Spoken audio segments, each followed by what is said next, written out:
But no, make no mistake. He wanted to do it. He was feeling good about it. Look, I've done it myself. But it's like, I mean, come on, own the thing, and I would have felt better about your team. Now, I will say this about this team. They played the second hardest schedule up until this point, and they find themselves at 6-3. And yes, they have that win against the defending Super Bowl champs. This is a heck of a football team. It is. Man, oh man, and Gruden and Mike Mayock, they built this thing to win these type of games, but I would have loved to have seen them own it.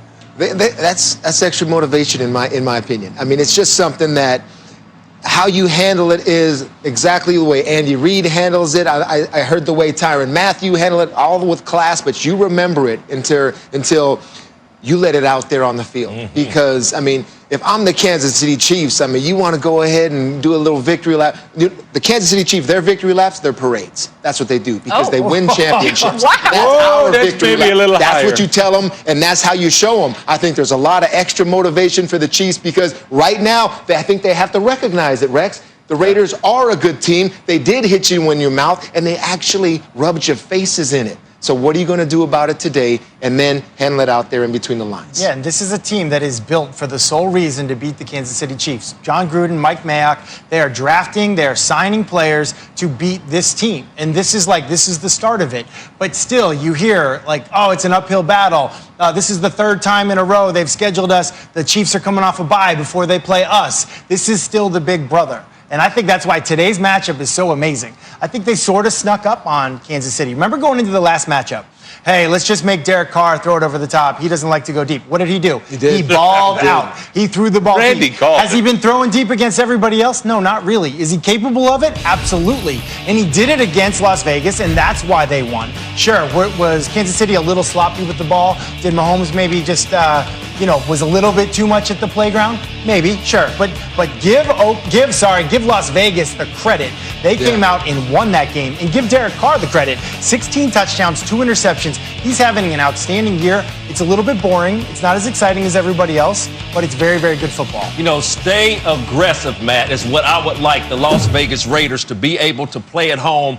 John Gruden, stay aggressive. You see how it played out the last game, and the reason why, because of the dink and dunk and what we've been seeing from that offense led by Derek Carr. They went into Arrowhead and embarrassed this team. Why they should stay aggressive? Because all the talk that we're talking about Kansas City, they have Hill, they have Kelsey, they have Robinson, they have all these weapons. But guess what? We forgot about Waller. We forgot about Aguilar. We forgot about Renfro. So for me, the Las Vegas Raiders, we just talked about, Rex, you put up a couple weeks ago about you dancing on Monday, making fun of Sean Payton. Why were you making Sean Payton? Because they were able to sweep the Tampa Bay Bucks 2-0. So for all of this moral victory and Teddy, as you talking about the parades, this would be a good moral victory for the Las Vegas Raiders and their organizations to be able to sweep the defending Super Bowl champions twice in one season. Yeah. It's a big game going down for the Las Vegas Raiders, and they have to stay aggressive. It's so much easier said than done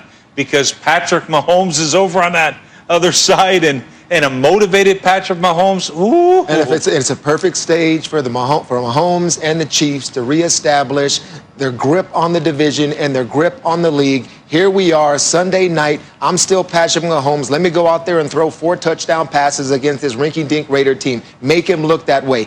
This is what back-to-back champions look like, okay? When you get a team like this that's trying to come up in your space, all right, and take over your reign, you reestablish who you are in front of everybody. And so, no, we're not messing around. We're slapping these Raiders over to the side, and we don't take victory laps. We'll wait till our parade at the end of the year. This is what back-to-back champs do, and the Kansas City Chiefs have to do that tonight. Well, I think we should get Teddy on a plane out to Vegas to give the pregame speech for the Kansas City Chiefs. I just want to say really quick, though, if the Raiders do win this game, what does that mean?